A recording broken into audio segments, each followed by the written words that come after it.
Madam, আসলে আমার না এই ড্রাইভারটাকে একদম সহ্য হয় না। যে পুরনো ড্রাইভারটা ছিল না, সে আমার সব পার্সোনাল কাজ করে দিত। আমি যখন ওকে বলতাম যে আমার গাড়িটা পার্ক করে দাও, আমার জন্য খাবার নিয়ে আসো, সবকিছু করে দিত, কোনো কিছু তো আমাকে মানা করতো না। আরে এর তো দেমাগ বেশি। আমি ওকে একদিন জল আনতে বলেছিলাম আর ও আমার মুখের উপর মানা করে দিয়েছিল। জাস্ট তারপর থেকে আমি ওকে আর সহ্য করতে পারি না। তাই আমি ভেবেছিলাম ওকে চোর বদনাম দিয়ে এই কোম্পানি থেকে বার করে দেবো, যাতে আমি একটু শান্তি পাই। কিন্তু এ পুরো প্ল্যানটাই আমার নষ্ট করে দিল। এই যে ম্যাডাম, আমি এখানে কারো কথা মতো চলার জন্য আসিনি। ম্যাডাম এখানে আমাকে গাড়ি চালানোর জন্য টাকা দেয়। আমি যতটুকু পারিশ্রমিক পাই আমি ঠিক ততটুকুই কাজ করি সততার সাথে। আমি আপনার কেনা গোলাম নই, যেভাবে মিথ্যা অপবাদে আমাকে চোর বদনাম দিতে চাইছেন। ম্যাডাম, আমি বলছি আসলে কি হয়েছিল। আপনি যখন কম্পিউটারে কাজ করছিলেন না, তখন উনি চুপি চুপি আমার ব্যাগে টাকাগুলো ঢুকিয়ে দিয়েছিলেন। আর আমি সেটা দেখে ফেলি, আর সাথে সাথে টাকাগুলো আমি ওনার ব্যাগে রেখে দিই, যাতে সত্যিটা আপনার সামনে আসে।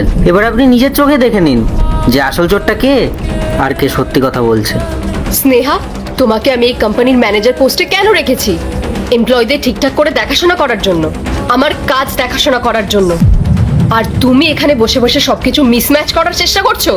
একজন ড্রাইভারের চাকরি শেষ করার জন্য তুমি এত বড় একটা প্ল্যান করলে কেন? শুধু এই কারণে যে ও তোমার পার্সোনাল কাজগুলো করে দিচ্ছে না।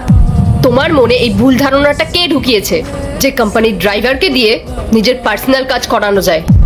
আমি এই কোম্পানির ওনার হওয়া সত্ত্বেও এই কোম্পানির ড্রাইভারকে দিয়ে নিজের পার্সোনাল কাজ কোনোদিনও করাইনি। কে তুমি যে এই কোম্পানির ড্রাইভার বা গার্ডকে দিয়ে তোমার ব্যক্তিগত কাজ করাতে হবে? যে মানুষগুলো এই কোম্পানিটার জন্য সৎভাবে কঠোর পরিশ্রম করে, তুমি তাদের সাথে এরকম একটা নোংরা জঘন্য কাজ করলে। আর এতে করে কি হলো বলো তো? তুমি তোমার নিজের সম্মানটা হারালে।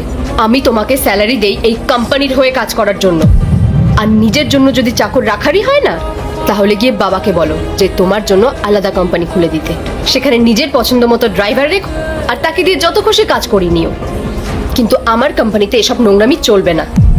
গেট আউট, এক্ষুনি বেরিয়ে যাও। না ম্যাডাম, প্লিজ আমার সাথে এরকম করবেন না। এটা আমার প্রথম এবং শেষ ভুল ভেবে ক্ষমা করে দিন ম্যাডাম। আমি কথা দিচ্ছি আমি এরপর এরকম আর কারোর সাথে করব না। আমার বাড়িতে শুধুমাত্র আমি ইনকাম করি। চাকরিটা চলে গেলে আমরা পুরো পথে বসে যাব। ম্যাডাম প্লিজ আমার সাথে এরকম করবেন না। একজন মেয়ে হিসেবে তোমার পরিবারের কথা ভেবে না হয় আমি তোমাকে ক্ষমা করে দিলাম, কিন্তু তারপর গোপালের সামনে আমি মুখ দেখাবো কি করে? তোমার সাজানোর নাটকের জন্য আমি একটা নির্দোষ মানুষকে চোর অপবাদ দিচ্ছিলাম, যেখানে আসল অপরাধটা তুমি করেছো। তাই তোমাকে এখান থেকে যেতেই হবে। আশা করি এরপর তুমি যে কোম্পানিতে কাজ করবে সেখানে সততার সাথে কাজ করবে। আমি তোমার জন্য এখন